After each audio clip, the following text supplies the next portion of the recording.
Здравейте отново. Току-що обработихме почвата. Есенна обработка. Ягодите са в перфектно състояние, напръскани против листни петна, мана и разни други заболявания.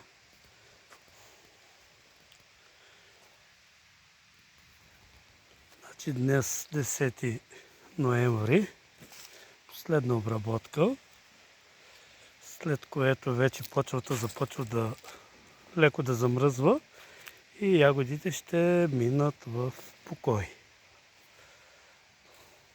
Този сорт е Клери. Сега ще ви покажа и Зенга Зенгана.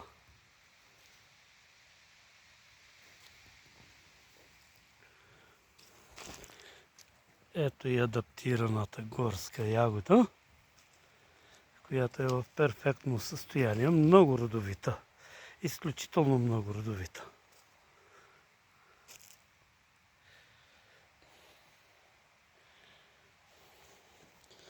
Тук имаме още една лека, готова за засаждане.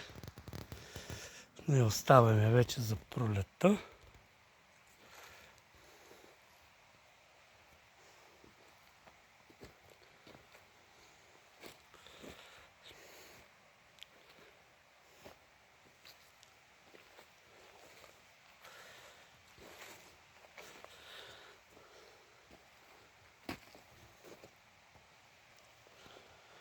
Тук имаме и малини.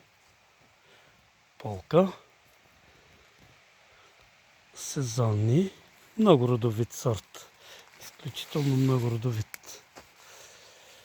Които също са третирани против разни заболявания. А тук да ви покажа и сорта Флоренция. Изключително развит. Много хубаво развит сорт.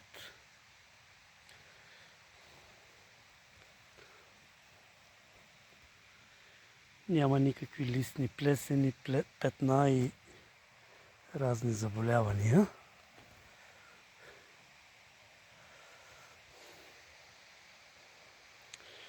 Така почвата е обработена, оставяме всичко до края на март.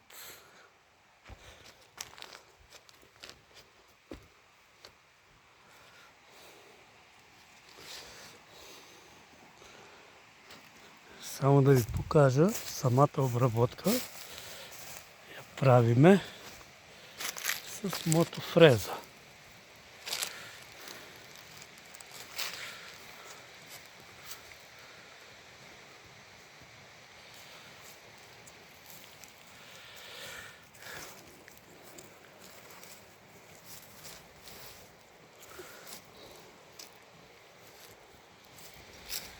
Да ви покажа и овощната градина, която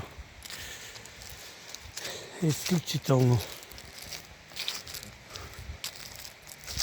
състояние хубаво, перфектно.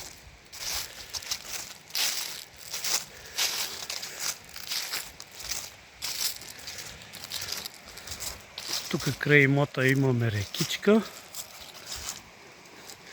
Подчертая, че има и много риба. Тук имаме друга градина, която е обработена с есенно изораване.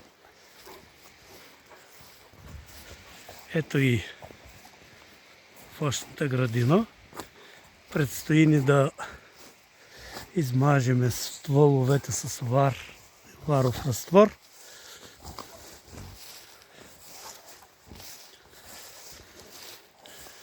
До чуване до пролетта.